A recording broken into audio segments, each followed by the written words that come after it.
Assalamualaikum warahmatullahi wabarakatuh. Berjumpa kembali dalam video mata pelajaran Sejarah Indonesia kelas 11 semester 2. Pada video kali ini kita akan membahas mengenai upaya perlawanan bangsa Indonesia terhadap kedatangan sekutu tahun 1945 sampai 1950, seri yang kedua. Nah, pada seri yang kedua ini kita akan membahas lanjutan topik yang keempat, 5, dan 6, yaitu pertempuran di Palagan Ambarawa, pertempuran di Medan Area, dan pertempuran di Bandung Lautan Api. Mari kita bahas pertempuran di Palagan Ambarawa. Latar belakang peristiwa. Brigade Arteri dari Divisi India ke-23 di Semarang pada tanggal 20 Oktober 1945 untuk mengurus tawanan perang yang berada di penjara Ambarawa dan Magelang. Di saat yang sama, Tentara Netherlands Indisch Civil Administratie atau NISA yang kemudian mempersenjatai bekas tawanan tersebut. Tanggal 26 Oktober 1945, terjadilah kontak insiden di Magelang yang berkembang menjadi pertempuran antara TKR dan tentara sekutu. Latar belakang yang lain yaitu adalah ketika terjadinya perundingan gencatan senjata, diantaranya sebagai berikut. Pihak sekutu tetap menetapkan pasukannya di Magelang untuk mengurus kewajiban melindungi dan mengurus evakuasi APWI, tawanan perang, dan interniran sekutu. Jalan Raya Magelang Ambarawa terbuka bagi lalu lintas Indonesia sekutu. Sekutu tidak akan mengakui aktivitas NISA dalam badan-badan yang berada di bawahnya. Ternyata di dalam perkembangannya sekutu ingkar janji, yaitu pada tanggal 20 November 1945 di Ambarawa pecahlah pertempuran antara pasukan TKR di bawah pimpinan Mayor Sumarto melawan tentara sekutu. Di dalam pertempuran Ambarawa ini memiliki arti penting, diantaranya Ambarawa ini memiliki letak yang strategis, ya, di mana mengancam 3 kota utama di Jawa Tengah, yaitu Surakarta, Magelang, dan Yogyakarta. Jalannya pertempuran, pasukan sekutu melakukan pengeboman terhadap kampung-kampung yang berada di sekitar Ambarawa. Batalion Imam Androgi meneruskan gerakan pengejarannya bersama 3 batalion yang berasal dari Jogja, yaitu Batalion 10 Divisi 3 dipimpin oleh Mayor Soeharto, Batalion 8 dipimpin oleh Mayor Sarjono dan Batalion Sugeng. Ambarawa dibagi menjadi 4 sektor. Sektor utara, sektor selatan, sektor barat, dan sektor timur. Tanggal 26 November 1945, pimpinan pasukan TKR di Purwokerto yaitu Letkol Isdiman gugur dan digantikan oleh Kolonel Sudirman dari TKR Purwokerto. Tanggal 5 Desember 1945, musuh terusir dari desa Banyu Biru yang merupakan garis pertahanan terdepan. Tanggal 12 Desember, TKR berhasil mengepung musuh dari Benteng Griem.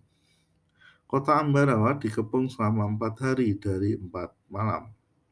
Tanggal 15 Desember, musuh meninggalkan kota Ambarawa dan mundur ke Semarang. Nah, ini adalah pertempuran yang terjadi di Ambarawa dengan menggunakan taktik perang supit urang. Topik yang kedua yaitu pertempuran Medan Area. Latar belakang. Insiden pertama terjadi di Jalan Bali, Medan pada tanggal 13 Oktober 1945, di mana Inggris mengeluarkan ultimatum yang dikeluarkan oleh Jenderal Kelly kepada bangsa Indonesia agar menyerahkan senjatanya kepada sekutu pada tanggal 18 Oktober 1945. Kemudian pasukan Indonesia melakukan penyerangan terhadap patroli-patroli Inggris. Jenderal Kelly kembali mengeluarkan ultimatum kedua agar menyerahkan senjata mereka dan barang siapa yang melanggar akan ditembak mati. Tanggal 1 Desember 1945, pihak sekutu memasang papan-papan yang bertuliskan First Bonders Medan Area di berbagai sudut di pinggir kota Medan. Jalannya peristiwa. Pihak Inggris bersama Nica melakukan aksi pembersihan terhadap unsur-unsur Republik yang berada di Medan. Para pemuda membalas aksi-aksi tersebut. Setiap usaha pengusiran dibalas dengan pengepungan. Tanggal 10 November 1945, pasukan Inggris dan Nica berhasil menghancurkan konsentrasi TKR di Trepes. Tanggal 10 1945, di tebing tinggi dibentuklah satu komando yang bernama Komando Resimen Laskar Rakyat Medan Area yang dibagi menjadi 4 sektor yang bermarkas di Sudi Mengerti. Jalannya peristiwa Medan Area. Sasaran yang pertama, di dalam pertempuran Medan Area ini dibagi menjadi 3 titik. Sasaran pertama yaitu area Medan Timur yang meliputi kampung Sukarame di daerah Sungai Kerah. Penyerbuan di daerah ini dikomandoi oleh Bahar dan Resimen Laskar Rakyat. Batalion ini menduduki pasar 3 di kampung Sukarame. Sasaran yang kedua adalah Medan Barat yang meliputi Padang, Bulan, Petisan, dan Jalan Priangan. Penugasannya dilakukan oleh Batalion B yang terdiri dari Resimen Rakyat, pasukan Ilyas Malik yang akan bergerak menduduki Jalan Priangan, Kuburan Cina, dan Jalan. Sasaran yang ketiga. Sasaran ketiga ini dilakukan oleh di area Medan Selatan yang serangannya berpusat di kota Matsun. Serangan di daerah kota Matsun dilakukan oleh Batalion 2. Batalion 2 ini bergerak menduduki Jalanan Mahkamah dan Jalan Utama Medan. Rencana serangan pada tanggal 27 Oktober 1946 tepat pada 8 malam dengan rute panjang Jalan Medan ke Belawan. Akhir Medan Area. Komite Teknik Gencatan Senjata akan melakukan perundingan yang mengakhiri pertempuran Medan Area. Tanggal 10 Maret 1947 dibentuklah batas untuk mengakhiri kota Medan dan Belawan untuk menentukan daerah yang dimiliki oleh pihak sekutu Nica dan daerah kependudukan TKR. Tanggal 14 Maret 1947 dimulailah pemasangan patok batas tersebut. Namun masih sering terjadi pertikaian antara Indonesia dengan Belanda mengenai patok daerah. 4 bulan kemudian pertempuran ini dinyatakan berakhir. Belanda pun melakukan agresi militer Belanda yang ke-1 sesudah pertempuran ini berakhir. Yang terakhir adalah pertempuran Bandung Lautan Api. Latar belakang peristiwa ini adalah ketika pasukan sekutu dan Nica melakukan teror terhadap rakyat sehingga terjadi pertempuran-pertempuran kecil. Nica memanfaatkan kedatangan pasukan sekutu untuk mengembalikan kekuasaan koloninya di Indonesia. Tanggal 21 November 1945, sekutu mengeluarkan ultimatum agar para pejuang menyerahkan senjata dan mengosongkan Bandung Utara. Para pemuda melakukan penyabotase terhadap kendaraan-kendaraan Belanda yang berlindung di bawah sekutu. Tanggal 24 sampai 25 November, rakyat Bandung melakukan serangan terhadap posisi sekutu dan Nica. Tanggal 23 Maret, pihak sekutu kembali mengeluarkan ultimatum yang kedua yang isinya adalah TRI mengosongkan seluruh kota Bandung dan mundur ke kota jarak 11 km.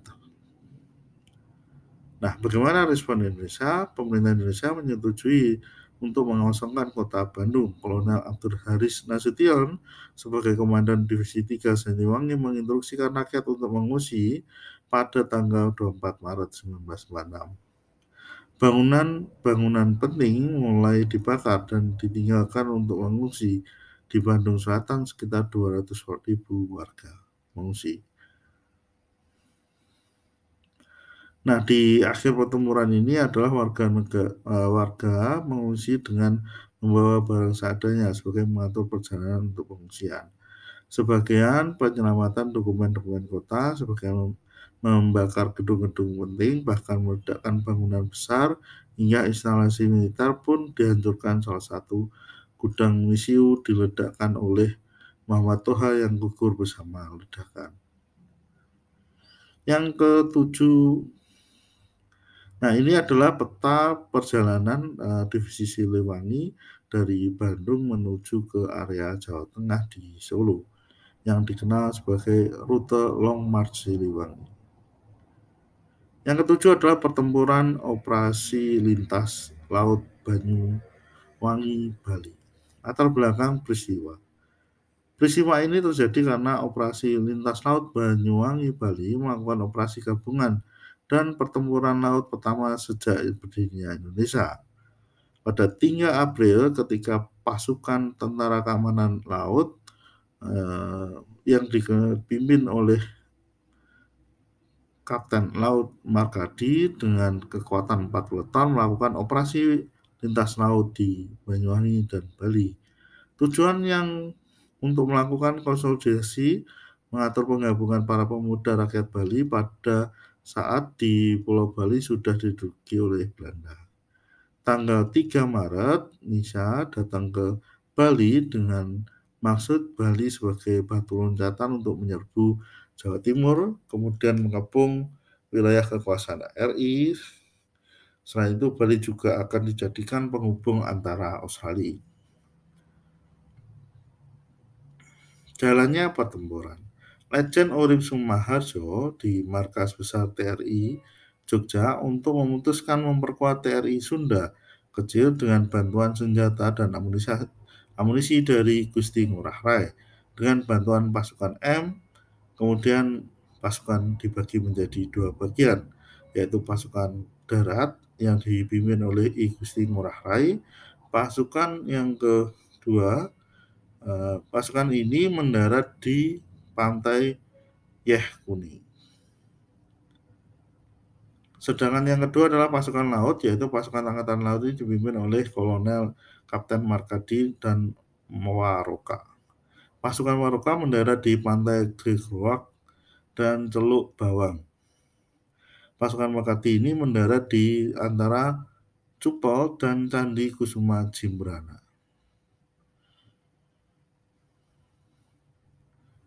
Nah, pada tahap selanjutnya, pasukan ini diberangkatkan dari Muncar Banyuwangi dengan sasaran daerah Kuning dan terus ke Munduk Malang. Di tengah laut dipergoki oleh kapal Belanda dan langsung menembaki ke arah rombongan pasukan Ngurah Rai. Gelombang ketiga pasukan M sebagai induk pasukan berangkat pada 4 April 1946. Pasukan M dipergoki oleh 2 motorboat Belanda yang sedang patroli sehingga terjadilah pertempuran antara pasukan M melawan patroli Belanda. Pasukan M dapat melemparkan granat ke dek boat, akhirnya satu motorboat Belanda terbakar dan tenggelam serta satunya melarikan diri. Dampak peperangan. Pasukan M kembali berlayar menuju Bali dan mereka berhasil menaklukkan pendaratan di Klatak, Melaya, dan Candi Kusuma. Dibentuklah MGGSK, yaitu Markas Gabungan Gerakan Sunda Kecil. Kemudian pada bulan Juli 1946 juga terjadi pendaratan pasukan tempur yang dipimpin oleh Kapten Sestu Hadi. Pasukan M ini melakukan penyerangan ke berbagai daerah, diantaranya Gilimanuk, Cekik, Panginuman, Candi Kusuma, Cupek Negara, Sari Kuning, Pulukan, Gunung Sari, Kelatak, Munduk Malang, Tambanan, dan Teluk Bawang. Demikian video pembelajaran kali ini. Apabila ada kekurangan, saya mohon maaf. Sampai jumpa dalam video pembelajaran selanjutnya. Assalamualaikum warahmatullahi wabarakatuh.